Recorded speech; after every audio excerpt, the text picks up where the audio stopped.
What's up? Mic check here. Mic check 1 2 1 2. I want to welcome everybody into the room. Mike D here. In between shows. Shout out to the people who checked out our show yesterday. That was Monday. We spoke about Eminem's verse on The Realest. That was one of the things that pretty much kind of took over our whole show, and we ended up talking about that the whole show. Let's go ahead and get some people in the room because I want to take some of y'all comments too, just get everybody's feedback. Shout out to everybody coming in. I don't know if everybody's getting their alerts, but Hip Hop 50 is coming this week, the actual anniversary or whatnot. So it's going to be a lot of celebrations going on around. Okay. Yeah, I'm sorry. I'm getting a couple text messages. Shout out to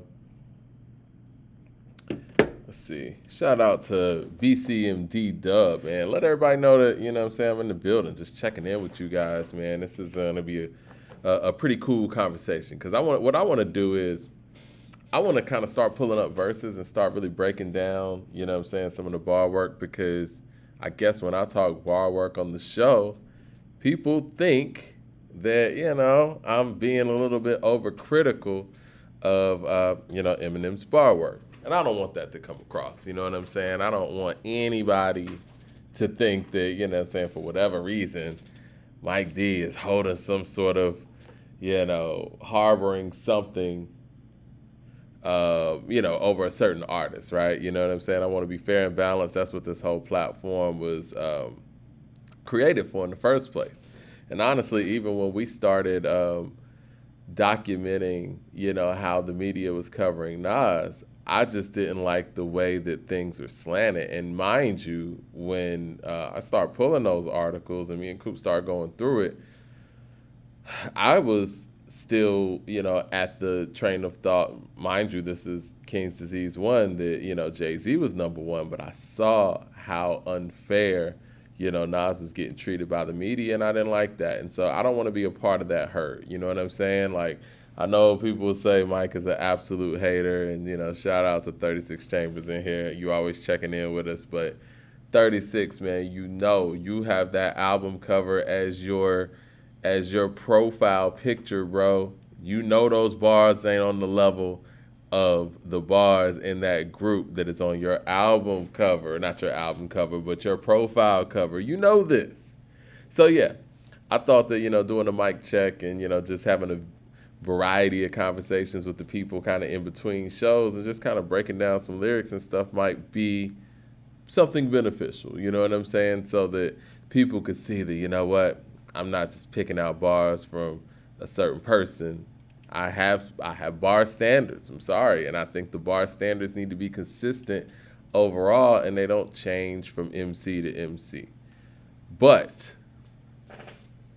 I wanted to highlight a verse that people don't really talk about from Andre. And I think that mostly because, this song wasn't on any album. This song actually came out before Big Boy dropped his first solo album, right? And this was a feature with Raekwon and Andre. It's kind of like Skewed on the Barbie Part 2 type of deal, right? And Andre, in my personal opinion, he does his best rapping when he knows Big Boy's on the other side, because he knows that from a consistent basis, first of all, him and Big Boy on the track together represent the Outkast brand. And I think Andre understands that and understands the standard that they've set together. So he's going to elevate, his bar work. On that second hand, he knows that Big Boy's consistently a beast on the mic, and he's got to come with it. And to me, this verse was a lot more lyrical than... It was a lot more substance than flash, I guess is what I'm saying. So, here's what Dre had to say on the Royal Flush record featuring Raekwon and featuring Andre 3000. Once again, this is Big Boy's record featuring Andre 3000 and Raekwon. So, Andre says styles will change. They say change is dangerous as a king standing in the terrace, while his partner pointing up at the rifleman. Coward shooter, never knowing when your life will end. Then live like it ain't no morrow, and if one come, then this is the motto. Now put this message in bottle. You go to the nearest beach and open your car door. Okay, mob talk from Dre right there. You know what I'm saying? And then he transitions that to and walk to the place where the sea meets the land. Yeah, it's easier to run the streets than walk in the sand. I love that bar. It's easier to run the streets than walk in the sand. That's something that hip hop has really had to deal with, especially in the 90s and the early 2000s, where everybody just wanted to be hard. But at the end of the day, this is about getting out of that life and having a better life. And a lot of MCs and a lot of people in the hip hop world struggle with that. I think that's a brilliant bar, first of all. Yeah, it's easier to run the streets than walk in the sand. Hey, I'm talking, young man, as if chalk in my hand. I will take y'all little ass to school.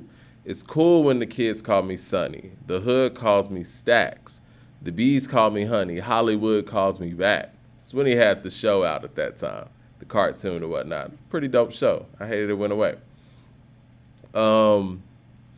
Let's see. The bees call me Honey. Hollywood calls me back. Crack and I have a lot in common. We both come up in the 80s and still keep that bass bumping. And we keep that bass pumping. That's a negative. Comparison. Embarrassing. Unfortunate that if you come up fortunate, the streets consider you lame. I thought the name of the game was to have a better life. I guess it ain't, what a shame. So clearly that's the theme of this verse and probably where Dre was at the time and probably one of his frustrations with hip-hop at the time. I'm going to read that again. This is dope. That's a negative. Comparison. Embarrassing. Unfortunate that if you come up fortunate, the streets consider you lame. Huh. I thought the name of the game was to have a better life. I guess it ain't, what a shame. I don't slang, never slung, but I'm one with the slums that has a name well-fitting. Plenty cheese getting. No wonder why they called us the trap, so watch your tail. And I'm not kidding. The rats and mice will give advice. They say you can paint and draw. Get out of here. Go show them that you're more than slang and raw. That's when I broke into my big room impression and I tried to enlighten them. But that night I learned a lesson that the morals that you think you got go out the window. When all the other kids are fresh and they got new Nintendo, Wii's, and your child is down on their knees, praying hard up to God for a Whopper with cheese. Do you B, hit the street hard with a flare, or do you A, go to school for heating and air, dare make an honest living, or make a crooked killing, or do a bit of both until you're holding on $1 million? Brilliant. You got 1 foot in and 1 foot out. You put your left foot back in, and then you shake it all about. You do the hokey pokey till you turn your life around. That's what it's all about. 3,000 out. Yo. Y'all getting on me on the Dubai stuff? Come on, man. That is great lyricism. Now, granted, we've said our things about 3,000 on the show when it comes to, comparing his work to other soloists of his ilk. But when it comes to just straight up lyricism and really painting the picture and really giving a verse, a theme, there's not a lot of people that can stand to 3,000 on that note. You know what I'm saying? And that lyricism and this level of dedication and this level of greatness is why we hold him so high anyway. Now, sometimes, and many times, we unfairly hold him higher than some others who have, done a lot more work. But this right here, man, this is just a brilliant verse. And I think this is a verse that really doesn't get heralded in the way it should. And maybe it's because, like I said, it's not on an album or anything like that.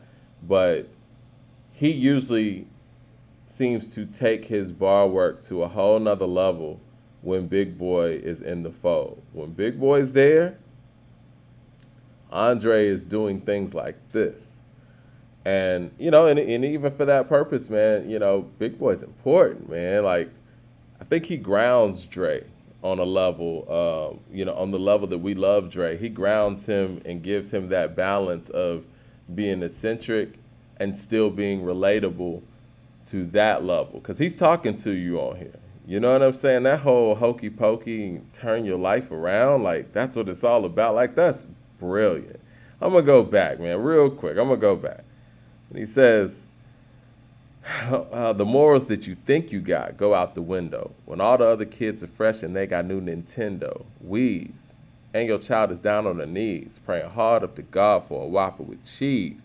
Do you B, hit the street hard with a flare, or do you A, go to school for heating and air, dare make an honest living, or make a crooked killing, or do a bit of both until you're holding on a million? Brilliant. You got 1 foot in and 1 foot out. You put your left foot back in, and then you shake it all about. You do your hokey pokey till you turn your life around. That's what it's all about. 3,000 out. Exceptional. Yes. That's exceptional stuff, man. And while I'm on here, man, I want to just, spit this. People were saying, yo, man, why don't you spit some verses that you like as opposed to the garbage verses or the verses that you're critical about? Okay, that's a fair point, and here it is. Now, and I'm going to do that. But I do want to do this too, man. I'm going to go through some of the comments from yesterday's show. And, y'all tell me what y'all are thinking. And please put some comments in here while we talk. And we live right now. We got, got a few people in here. So let's see. Let me go through some of the comments from yesterday's live. And I was going to address it on tomorrow's live. I'll probably do that too. But, we we be pushing for time on our show. We still didn't even get through many of the agendas from yesterday's show. And that's cool because we can cover that tomorrow. But let's see. Somebody says Mike was on fire. Sing for the moment. Okay. Eminem's song White America summarizes his career. Nas' song America summarizes the struggle of black Americans, which is the basis of rap music. This is a good comparison and contrast to seeing what corny rap is and what real rap is. Okay. Here's another person that says, Mike's critiques of Eminem are clearly biased and change the objective nature of this show. A bit annoying and not a good look. So I appreciate Coop providing some balance and reason to the discussion. Okay. And again, for that person, I apologize if you felt like my takes were biased, but here's the lyrics, man. Like, is that bias? Let's see. Let's go to the lyrics. Yeah, so it is. All right. Guess I never really no right to complain much. Hip hop has been good to me, huh? But when they say that I'm the only top 5 because I'm white, why would I be stunned? My skin color is still working against me. Because I should be second to none. Being white ain't why they put me at 5. Nope. It's why they put me at 1. Whew. They're coming with more venom, so haters, I'm aiming them towards them. And all envious rappers, I torch them if I'm on a joint with them, okay? And that's the only retort, is I'm not playing in the clubs. Motherfuckers put a cork in it. Only reason they're playing the shit in the clubs, why? Because you're still performing in them.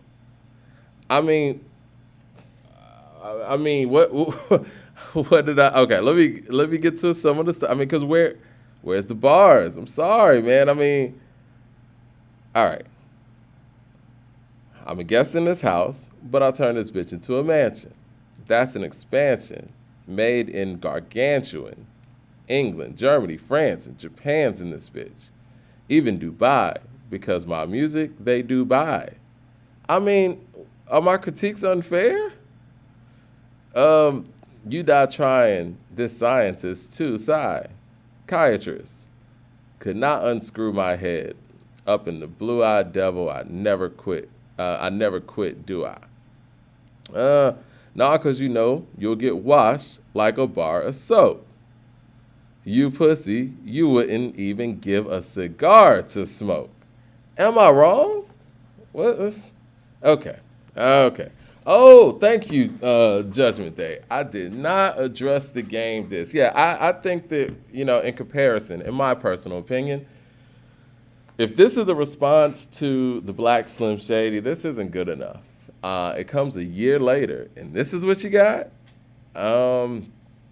I think it's interesting that he actually called out Melly Mel by name, but refused to call the game out by name. And I hear people saying, I think Pete Rock even said this, like, he wants Melly Mel to respond. I don't want Melly Mel to respond because you know what's going to happen if Melly Mel responds? They're going to say that, oh, man, this is his biggest song. He was clout chasing. He needed Eminem for a hit. Or they're going to say it's garbage. Or they're going to say he's washed. You can't win for losing a Melly Mel's position responding to something like this. What I want Melly Mel to continue to do is to continue to go out there on media platforms or even his own platform and give his opinion about hip-hop. You know what I'm saying? Like, no, they're trying to set Melly Mel up for a lose-lose situation to respond to this. And it's interesting that the person who actually made a diss record about you that's in your camp, you couldn't just say that man's name. Because he knew if he would have said the game's name, it would have been on and popping. On wax, that is. You know what I'm saying? And it's very strategic that the game got a subliminal while Melly Mel, the legendary Melly Mel, got his name called out. And, you know, basically called him a steroid abuser. You know what I'm saying? Okay. I don't appreciate that, as, you know, Melly Mel is one of our forefathers and one of the strongest lyricists from that era, and basically birthed the conscious community, but whatever. You know what I'm saying? Those are things I don't like, and again, that has nothing to do with me not really digging this verse like that. I mean, it's just the bars just ain't there like that. Now, even when he did lose it and he was coming at Michael Jackson while Michael Jackson was on trial and this and that, like, I didn't like that either. But that song was not good. Like, you know what I'm saying? Like, it is what it is. I mean, yeah, I'm really not feeling this verse like that. I mean, should I be? I guess that's the question. You know what I mean? Like, should I really be feeling this verse like that? All right, let me keep going. Because he says, nah, because you know you'll get washed up like a bar of soap. You pussy, you wouldn't even give a cigar to smoke. And I know it eats your heart like an artichoke because you know that's how likely you are to choke. Do I need to go on? Because you guys got to tell me where the dope bars are. All right, let me get back to the comments from yesterday's show. The Eminem slander doesn't even make sense. Most of the time, it isn't very logical. These ninjas, the ninja emoji, really think Eminem never made a mixtape or rapped on someone else's beat. Well, I mean, give me the evidence, man. Like, I mean, I remember a Green Lantern mixtape when they, around the Eminem show time, I think he was on tour, but a lot of his album stuff was on there. But, you know, whatever. BCMD with the super chat says, Melly Mel is supposed to respond at 5 today on his YouTube page. It's a snippet out now. I wish Melly Mel wouldn't do that. I really do wish Melly Mel wouldn't do that. I mean, it's a lose-lose situation, but shout out to Melly Mel. He's a grown man. He's a legend. He can do whatever he wants to, but I think that also takes away from what he originally said, which I think, if we're being honest, it's not a totally crazy concept, you know? Hold on one second, guys.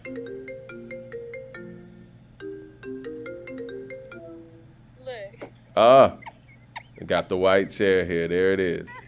I'm on.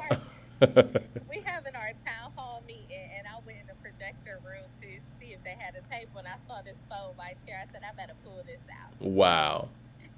I'm actually on the live right now. My wife just called y'all. She got like a white chair here that she found at work. Shout out to the white chairs. Bye. All right, man. So, yeah. So, Melly Mel's putting out a snippet. I wish he wouldn't do that. You know what I mean? Again, he's a grown man. He can do whatever he wants to do. But, you know, it kind of takes away from what he originally said that, you know, if we be real, has some level of merit to it. And it also takes away from the fact that Eminem still hasn't really responded to the game. I think that this verse really confirms to me that he really wants no part to the game. But, you know, game kind of, you know, I don't know if he's still standing on the Black Slim Shady or whatnot, but it's out there. It was done. I think it was a dope record. Maybe I need to do a show or one of the mic checks or whatever and kind of go through that verse on the Black Slim Shady too. But I don't want to beat a dead horse. But for the people that said that shit was trash, it's funny. The people who said that the Black Slim Shady is trash think this is dope. It's an interesting world we live in. Anyway, but yeah, even if Melly Mel's shit is good, right? Even if it's dope, they're gonna act like it's not. You know what I'm saying? Or they're gonna act like, let's just say hypothetically, Melly Mel goes out there and puts out a ferocious diss record. They're gonna say he cloud chasing.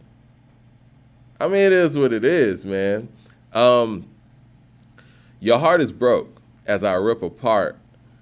I go bananas, proceed to spit every bar I wrote. I was spitting before your mother's water broke. It's not even close. You bitch, I'm by far the GOAT. And this is where, the critiques of, you guys out there, and maybe, some people older, but Gen Z's acting like rap experts. Zip up your gap and close your mouth. Bitch, you ain't been on the planet long enough to tell me how rap's supposed to sound. I think that's interesting coming from somebody who made nothing but records that don't really sound like rap records from a production standpoint. But yes, Melly Mel probably has been waiting for this. And again, man, like, I'm interested to hear Melly Mel's snippet. I'm interested to hear his song. I'm sure we're going to talk about it on tomorrow's show. But again, I don't want to take up too much time with that because some people feel like, guys are being biased, blah, blah, blah. Let me go through some of the other comments before I get off of here because I ain't going to be on here too long, Shout out to y'all for, joining in the middle of the day, too. This person says, does Nas have a club record? Ooh. I'm going to let y'all answer that. I think Made You Look is a club record. Yeah, I used to hear Made You Look in the club all the time, around the time when Grinding was out, when We Gonna Make It was out by Jada and Styles. I remember hearing Nas's Like in the club. I remember hearing Hate Me Now in the club. You know what I'm saying? You'll hear If I Ruled the World in the club, to answer that person's question. This person has a profile picture that looks similar to Eminem, so maybe maybe they don't know any better. Leroy Green with the super chat says, the white chair put up more of a fight than M did. Ha!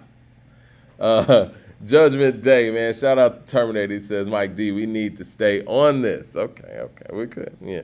All right, so the same person that says, does Nas have a club record says, y'all trying to discredit M, but M did half of Get Rich or Die Trying, and you have a poster of it on your wall. Something here isn't right. And M is in his peak. He was the best.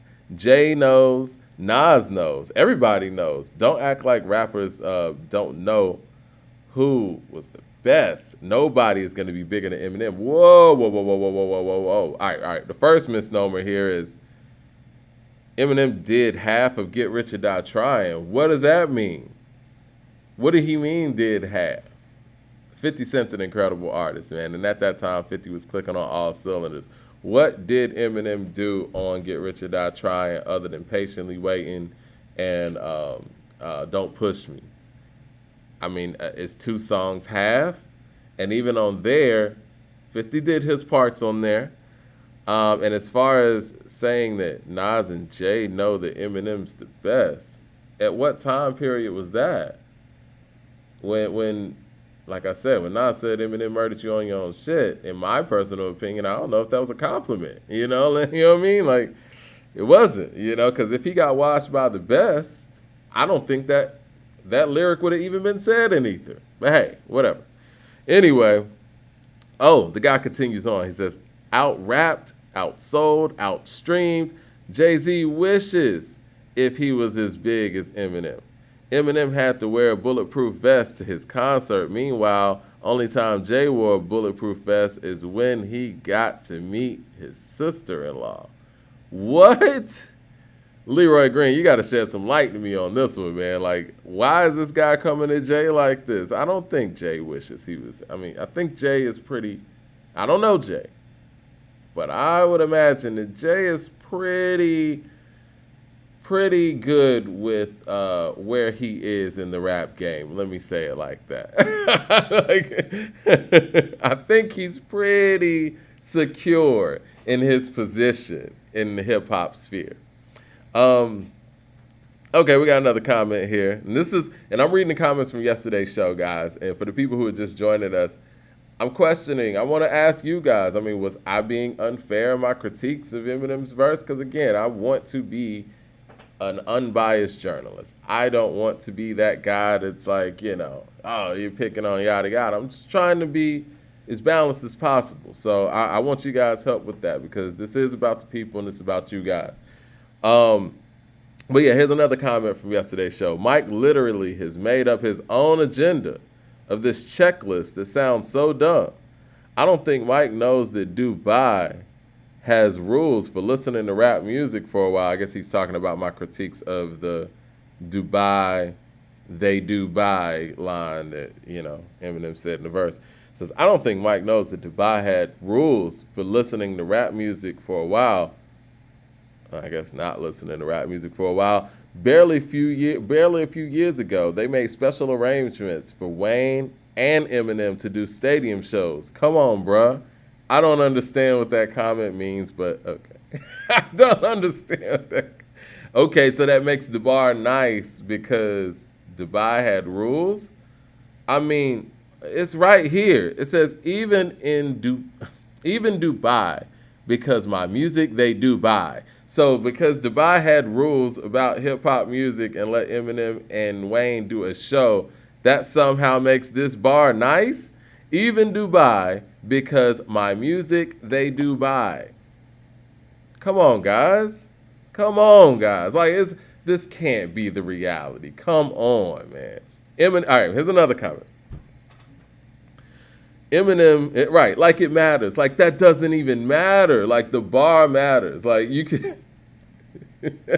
I could be giving you historical facts, but if I fluff it up with my bar work, the bar is still whack. I don't care. Sorry, man. I do care. I do care. I'm sorry.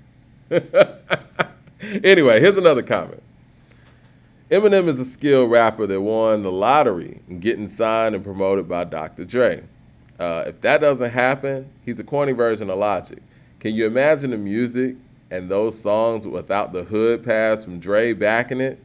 Bruh, I'm sorry, but that's trash. It's nothing against him personally, no doubt. But he had to preserve a lot of racial prejudice, had to persevere through a lot of racial prejudice coming up in the game, but then turned a blind eye to the white privilege that's on display in terms of him getting such a huge backing from the industry and the consistent overrating of his music and influence of the culture. That's what doesn't sit right. And I think that's fair. You know what I'm saying? Like, it's a fair assessment. And again, like he said, Avocado Toast said, it's nothing personal. This is from a comment somebody named Avocado Toast. You know what I'm saying? So it's not personal. It's just what it is, Got another person says, he hit the nail on the head when saying if Jay-Z said it, he would think it was dope. I think people who say those things don't really watch the show. And I don't think Coop was talking to me because I know that, what I'm saying, like, we've been critical of, some of the bars that Jay has said. If you watch the show for a long time, I know Jay hasn't really made much recent music, but I do remember when that Sorry Not Sorry came out. We broke those bars down too. Let's see. Let me go to some of the comments before I get up out of here. Yeah, shout out to Avocado Toast with the assist. We got one that says, I love when Coop and Mike argue. I don't like when they agree. It helps the show more. Salute to you both. I've heard that before, though. Y'all like when we go back and forth as opposed to agreeing. But see, this is the thing about that, man. We don't want this to be one of those, I say this respectfully, and I understand he's an entertainer. He's great at what he does. Stephen A. moments where it's like, you're just arguing just for entertainment value. Whenever we do disagree, it's a genuine thing. And, we're going to fight for our place in that argument. as well as try to continue to move the show along, right? But you know, I do appreciate the fact that Coop did add some balance to that because when I'm going on these tirades, I think that it could be ganging up if Coop were to take another position. So I do appreciate the fact that that does add some level of balance to the conversation. Yeah, yeah. If they could just post the dope bars, man. I mean, and again, I tried to challenge, Coop yesterday to spit some dope ones too, and it was a struggle. That's when he said, I don't really listen to him like that, and that's cool, that's fair. Um, oh, shout out to Armin. Armin with the comment. He says, Eminem has the best verse on the Chronic 2001. He says Eminem has the best verse on the Blueprint. And Eminem has the best verse on Get Rich or Die Trying. Whew. I don't know about any of those, though, man. The best verse on... Well, who do y'all think has the best verse on the Chronic 2001? Do y'all think it's the...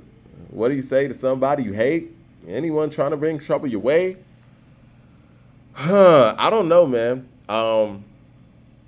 I have a verse that I think that might be. Let me do this. I want to do this. I want to put some respect on this artist's name, because if we're gonna go on some lyrical miracle stuff, I have a pick for Chronic 2001. My personal favorite verse on 2001, I could say, is either Corrupt on Explosive, Snoop on Next Episode.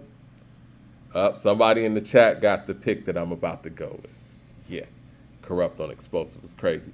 But if we're going to go lyrical miracle, man, give me Exhibit on What's the Difference. So I stay with it. Why you try to perpetrate play with it? Never knew about the next level until Dre did it. I stay committed while you motherfuckers babysit it. I smash the critics like an overhand right from Riddick. Come and get it, shit it on villains by the millions. I be catching bitches while bitches be catching feelings. Now what the fuck am I supposed to do? I pop bottles and hop hollow points at each and all of you. A heartless bastard, high in plastic. My style is like the reaction from too much acid. Never come down.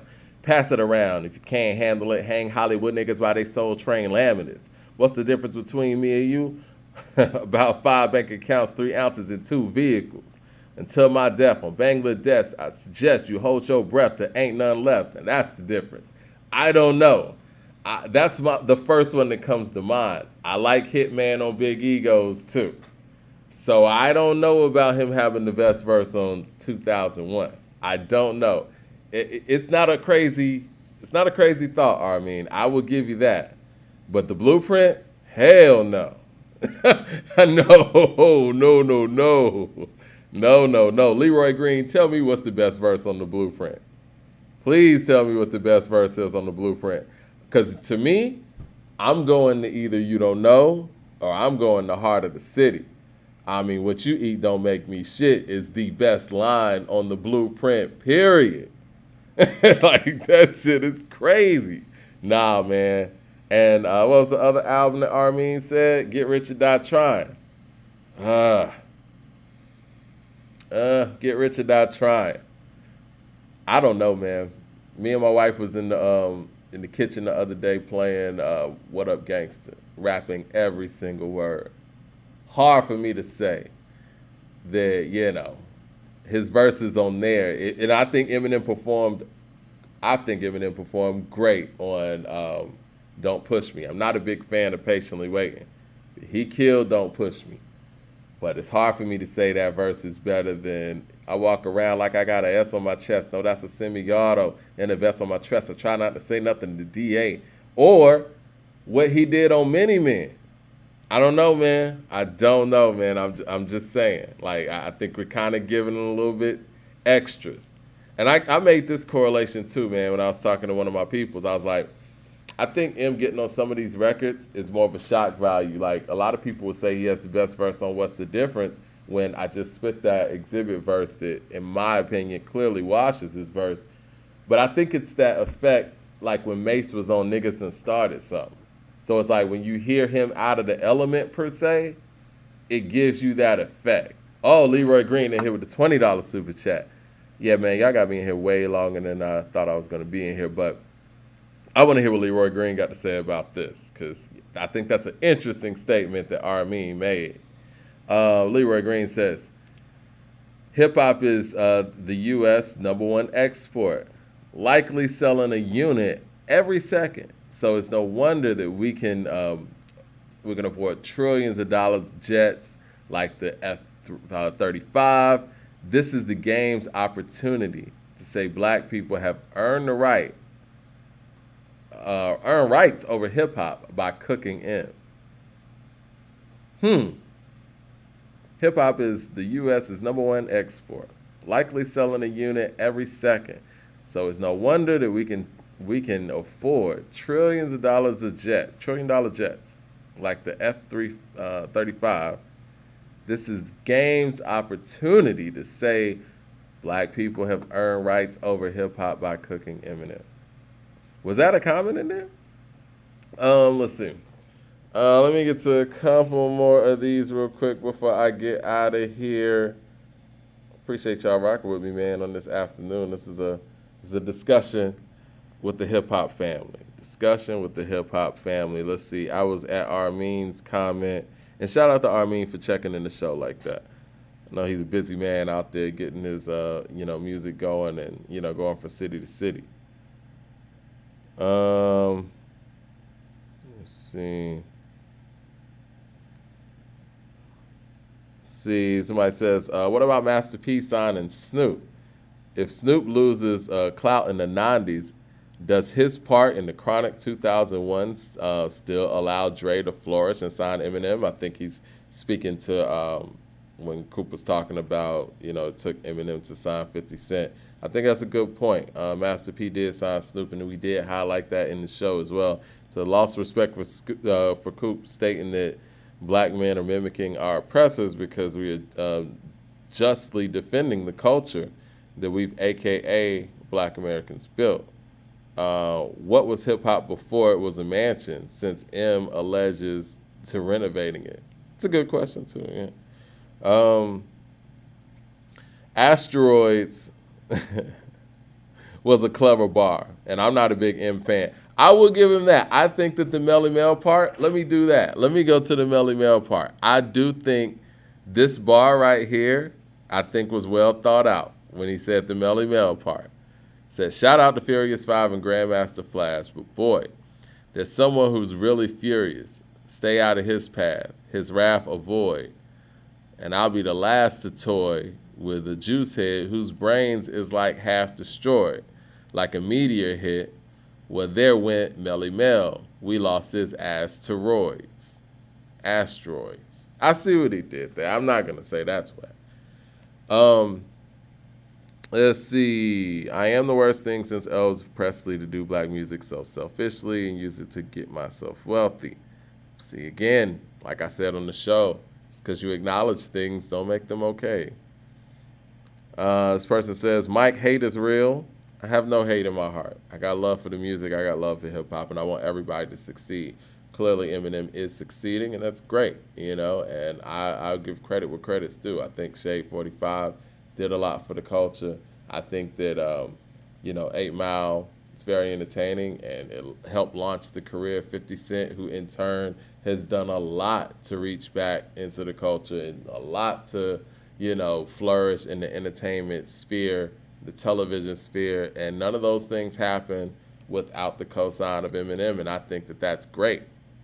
But at the same time, that doesn't make anybody absolved of us actually rightfully placing them based on their output and based on the material that they put together. I just got on this show and I broke down, well, not broke down, but just, went through Andre's incredible verse on Royal Flush. I think it's a brilliant verse, but at the same time, I would be the first person to tell you that it's not fair to put him at the top of a list either. So, I mean, it's just balanced all around.